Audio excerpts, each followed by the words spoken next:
How does one of the NHL's best central processing units navigate the ice? What does he see? How does he react? Welcome back to Frankly Speaking, presented by Betway. If you're going to place a bet, bet on Betway. 19 plus, please play responsibly. I traveled to Chicago to ask those very questions of today's guest, Connor Bedard, in an effort to get him to peel back a layer on how his hockey-obsessed mind thinks the game. By almost every measure, the reigning Calder Trophy winner for Rookie of the Year put together an impressive season, even though it was far from perfect. Bedard netted 22 goals and 39 assists for 61 points in 68 games, despite being the youngest player in the NHL by 3 months, despite not having much on-ice support from a Blackhawks roster eroded by injury, despite shouldering every tough matchup because it simply became a case of shut down Bedard and win the game most nights. Oh yeah, and Bedard missed 14 games while he was out for 5 weeks with a fractured jaw. So even though he ended the season with the hardware adjudged as the most proficient rookie, he wasn't left satisfied. He's got an engine like few others, and he's 19 and now back for year 2. To understand Bedard is to know that he eats, sleeps, and breathes hockey, and his teammates love to chirp him for his short list of interests outside the rink. It's all hockey all the time, to the point where Blackhawks staff sometimes literally have to kick him out of the shooting room in their practice facility and tell him to go home. Blackhawks coach Luke Richardson joked before the season started that they resorted to taking the steel blades out of his skates in an effort to keep him off the ice. On a complete day off, Bedard has been known to drive to the rink in the morning, scan into the facility using his fingerprint, and without anyone around or watching, shoot pucks for 2 or 3 hours consecutively, and then take a break in the sauna for a bit. He'll do the same thing before the rest of his teammates even arrive at the morning skate on some game days. His talent is obvious, but Bedard isn't just one of the NHL's most skilled players. He already processes the game on a level that is shared only by a select handful. Think Connor McDavid, Sidney Crosby, and Alexander Barkov. Watching Bedard play is like watching a beautiful mind, except John Nash isn't scribbling equations on a window at Princeton. Bedard is carving them into the ice in front of 20,000 fans at United Center. To fully appreciate it, though, you have to watch him live in the arena. Train yourself to be a Bedard ISO-cam. Follow him around the ice. You'll see he makes little plays, calls for the puck, mostly fails to get it back, and he'll smash his stick on the ice in frustration. Purely my opinion, the frustration comes in because Bedard can see things his teammates cannot. It's not that they're not good hockey players. I mean, this is the best league in the world. But he is 3 steps ahead of them. And there's this cold, hard reality that it's entirely possible that Bedard will never play in Chicago with someone with the same hockey IQ.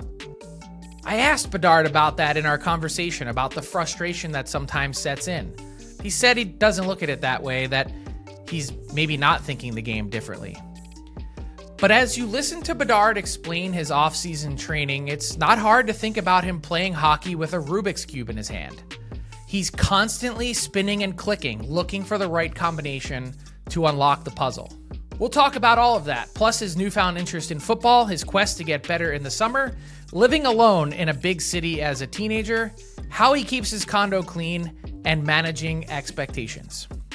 Here's my conversation with Chicago Blackhawks superstar Connor Bedard. Connor, a glorious fall Sunday yesterday, a football Sunday in one of the great cities in the world. What does Connor Bedard do on an off-day football Sunday in Chicago? Not a whole lot, really. I like, obviously, watching football Sunday, like you said.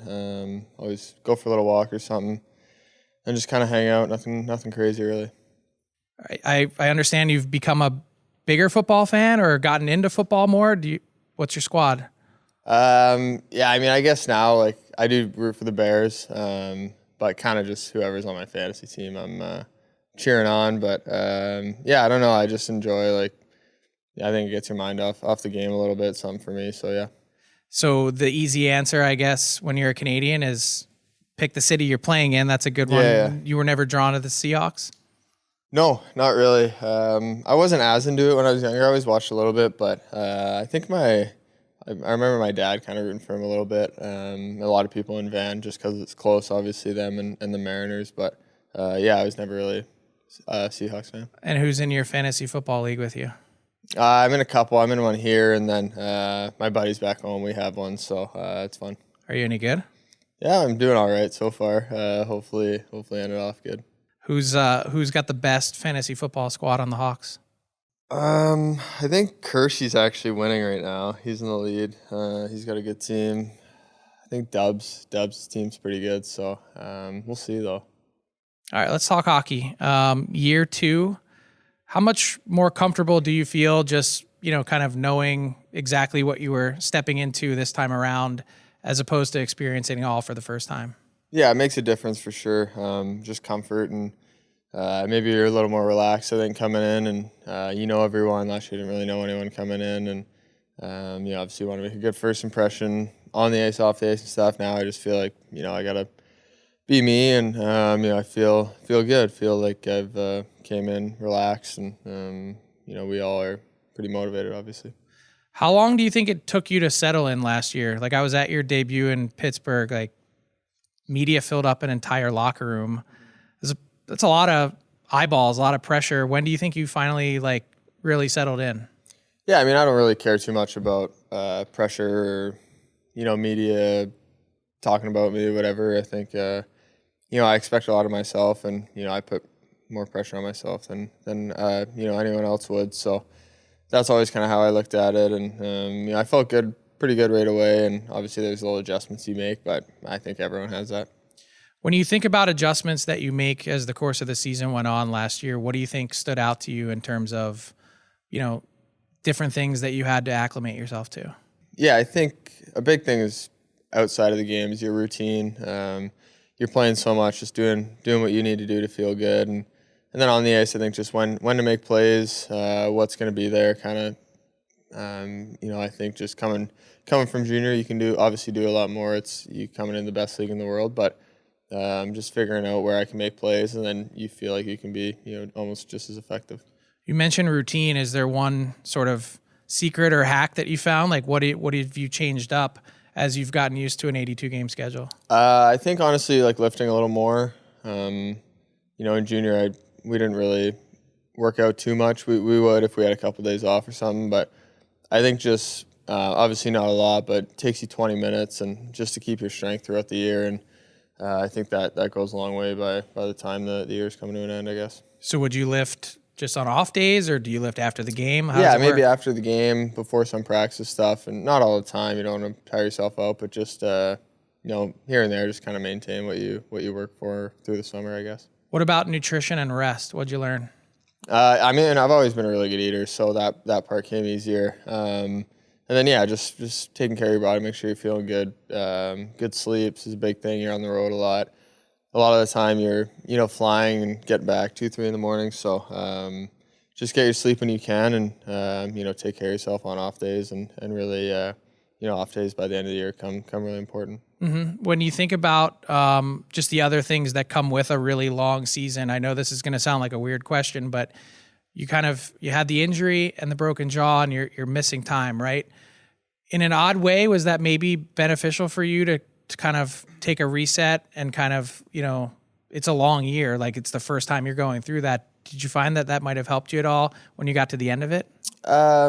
No, I don't think so. Everyone wants to play every game, so I don't think that's something that you want or feel like it helped. But I think the positive for me was I was able to skate and train right away. So I had 4 weeks basically of kind of just like it was summer and stuff. So you're getting yourself ready, and I felt good when I came back. But no, you never think that benefits you. You just want to be able to play.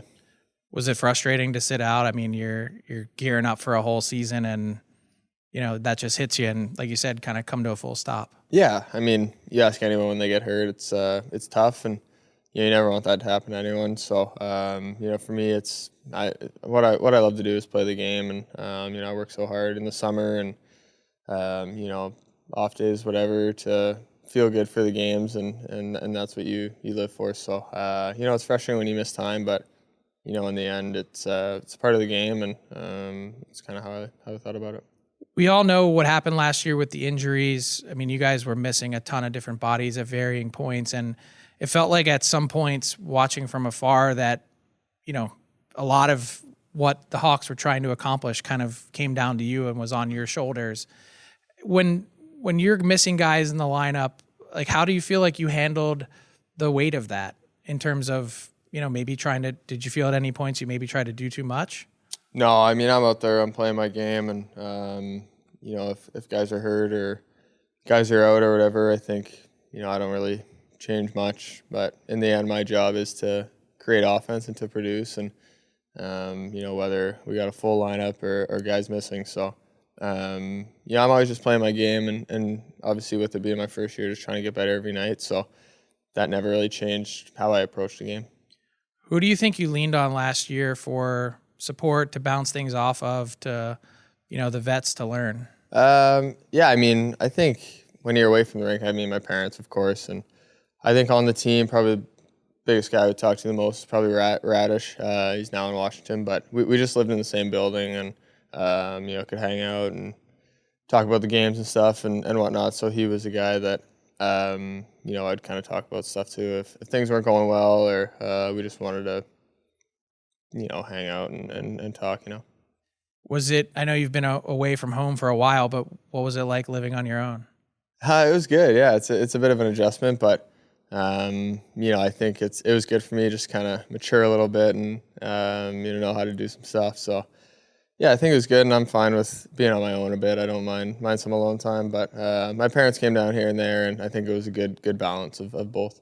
Did you find living alone there was something that drove you crazy, annoying to do that you didn't like to do? Wash or just groceries? Cleaning up. I hate cleaning everything up all the time. I feel like when you gain such an appreciation for your parents and stuff when I feel like there's just always something laying around you got to wash or pick up or whatever. It just that part was the only annoying thing, really. You mentioned that your mom's in town for a couple weeks watching games. What would she rate your cleanliness of your place?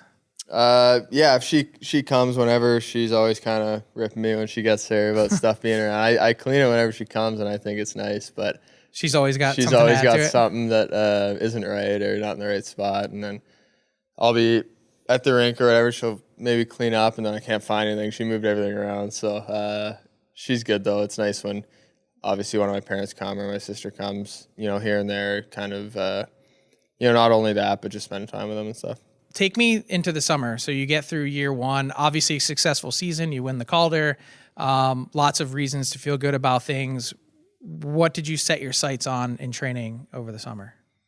There's a lot of stuff. I mean, on the ice, a big thing for me is just put myself in almost uncomfortable situations, game situations where, you're going to be having to make those same reads in a game. And, that's the biggest thing for me on the ice, just keeping as much game reps as you can and, problem solving. And, I feel like that really benefits you once actual games start. And then off the ice, I think speed, was the biggest thing for me. I think that's kind of what will take me to the next level is, being able to not just skate faster, but play faster, make plays faster. And, I feel like, I worked a lot on that, and I feel good right now. So it's a long off season though, right? Like you guys end in mid-April. Yeah. Other teams are still playing until late June. How do you simulate some of those game situations? What's the best way to do it? Just the way we practice. We got a great skills group at home, great skills coach that, puts everything we do. Some of it's kind of, different, where there'll be kind of lights you got to call out and make a play or a guy on you, and just situations where it's tough. A lot of the time you're the offensive guy, but you're in a vulnerable spot where a lot of the times you turn it over if you're not careful. So just stuff like that. And then we play a lot of like 3-on-3 down low or on small ices and stuff where you're playing games. And I mean, the biggest thing is everyone goes hard. I feel like a lot of places in the summer it's you really kind of are just going through the motions, but guys we skate with, we all go really hard and we make each other better. Did you take any time off the ice, or you're right into it in April? A little, like a week or something, but I was back on the ice pretty quick, yeah. Is that the longest you'd taken off the ice in a while? No, I had a couple of quarantines during COVID that I was off the ice for a bit. So who do you train with and where is in Van? Like who runs it? Yeah. It's called Kaivo. Okay. The guy who runs it is Justin, and skated with him for a couple of years now, a lot of us. And yeah, like I said, just really creative, great skates. Like, you're just thinking all the time. That's the biggest thing is using your brain. So, it's really, really, I feel like it's really paying off. And are there other NHL guys that are in your group? Yeah, a decent amount. Like Ken Johnson's there, Christensen, Crookshank, Barzal come a bit, and then some more guys for sure. So one thing that you said kind of, I raised an eyebrow. You said problem solving on the ice. What does that look like for you? Yeah, I mean, just like, it happens in a game, 100 times a game, where even off the puck, you're where to go, what space to be, and then obviously when you get the puck, there's not a lot of room on the ice. You got to see where guys are, problem solve that, find the open guy, or hold on to the puck. So I feel like it's the whole game is problem solving, and we do a lot of that where you get the puck and do a shoulder check. You got to look, see where guys are, or whatever. It's interesting. I've never heard it explained like that. But you're also doing it in practice at full speed? Like how does that translate, or what pace would you say that compares to in an NHL game?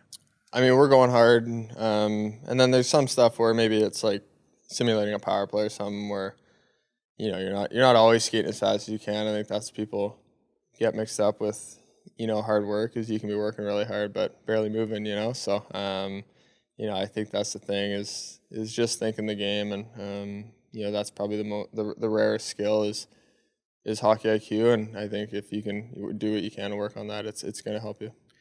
So this might sound like a funny question, but I was actually at the game in Utah a couple weeks ago, and I can, just watching you, I can see you seeing some things during the game that maybe others in the game aren't seeing. What's it like when you're processing the game maybe a little bit quicker than others? Like, how do you then kind of converse and bring that back to them to maybe get them to see some things that you see? I mean, I don't think about it like that really. We got a lot of skilled players that think the game at a high level, and I'm just out there playing my game, and whatever I see, I'm gonna try to make that play or try to be in that spot, and sometimes it's the wrong read too. I'm not perfect, no one is, but I'm just trying to play my game out there and really just make plays. So the other thing you mentioned in terms of a goal this summer was speed. Is that do you work on that on the ice or off the ice or both? A little bit of both, more so off the ice, just in the gym. It's a big thing, and then I do a little power skating here and there that I feel like helps, but I think the main thing is in the gym, and obviously you have your program that you're focusing on. Was there one facet of your game last year that you were disappointed in? Yeah, I think probably defensively I was struggling that, and face-offs. My face-offs were pretty bad, so those are a few things that, if I want to be, a top guy on a winning team, you got to do those things. And I feel like to start the year, I feel a lot better in that. My face-offs are still not great, but I feel like there's a lot of played 6 games. Probably 3 of those games felt really good. A couple I haven't felt great, but just finding that consistency. Is there someone that you look to for face-offs that you think is the gold standard? I feel like it's kind of cool how different everyone is in draws. But there's little things you do, and you watch what guys do and try to steal some stuff for sure. When you head into this year and you think about, we were just talking about face-offs and some other things that people, try and improve on and find things in their game. Did you come into camp, maybe were you in different shape this year? Just one little thing that I noticed so far, seems like your shift lengths are actually a little bit longer. Do you feel like you have more in the tank? Does that make any sense when I say that? Yeah. I did a lot of conditioning actually stuff. Maybe did a little more biking and stuff like that. A lot for kind of the third periods and stuff, just so you're still feeling fresh. It was probably more than I've ever done actually in that way. So, I feel like that helped me a bit. But it's not crazy. I don't want my shift lengths to be that much longer. I don't think that's a good thing. But if I still feel good at a minute, I think that's says something to the training, but you want to get off for sure. Do you know what the average shift length in the league was last year? The average in the league, 43. 37. Oh my God. Yeah. Mine was not 37, but power plays changed it too a lot. Yep. But just you do feel like that's paid off though. And like, by the way, do you like the conditioning? Like not everyone. I mean, it's not fun. It's not something that you're really loving, but that's the thing. I think you got to do stuff that isn't the most fun to get better. So, I mean, I don't hate it, but no one's really, really loving it when they're completely bagged on a bike or running suicides or whatever. But when you finish, you feel unbelievable, and it doesn't take you that long. It's not that bad. So take me off the ice. Like, how often are you thinking about hockey? Pretty good amount. I mean, all my buddies are playing hockey, so we're always talking about it. You're watching hockey, or I think it's a big part of my life, and probably good for me if I'm not thinking about it quite as much. You have a little bit of time in the day where you're just relaxed and it's off your mind. But I love the game, and I kind of always thinking about it next game, especially in the season when you play every other night. You're always thinking about the next game. Do you have a chance to actually unwind? Like, I know that sounds funny to say, but like you're right into the next game. Like what will you do after, you practiced today, you worked out, you ate, what will you do next? How do you relax? My relaxing is just sitting on my couch at home, really. I'm at the rink for a while, and then, once I get home, I don't do a whole lot, to be completely honest. I'll chill out, maybe go on a walk or something, get fresh air, and, watch sports. Really, that's kind of just what I do on a nightly basis. So I think a lot of people would say that's really boring, but, I enjoy it. A couple of the guys are saying you need a hobby. Yeah, I really don't want one. I'm at the rink a lot, and then I want to be home watching sports or watching a show, something like that. Are there teams that you like to watch? For sure. I like just watching kind of high-end players, but you can find that on any team. But I think teams that, maybe play more of an offensive style are just more fun to watch. A few, probably Tampa, Toronto, Colorado, Edmonton are a few that if they're on, I'm definitely going to be tuning in. And then do you watch other hockey or just NHL? I'll watch the Western League a little bit, just like the Pats. Check in and see how they're doing. I still got buddies on the team and stuff, and I'll watch other Western League games. I watch that DuPont kid a little bit, his first few games, and then McKenna a bit, like just top guys in the league that I like to watch. Do you know those guys at all? Not great. Like I've texted with him a bit. I know McKenna a little bit, but not a whole lot. But just like guys that are fun to watch. Crystal and Kelowna I know really well. I'll try to watch his games a bit. So when you have a game like you guys played Edmonton already this season, like do you know McDavid? Will you guys text? Will you talk?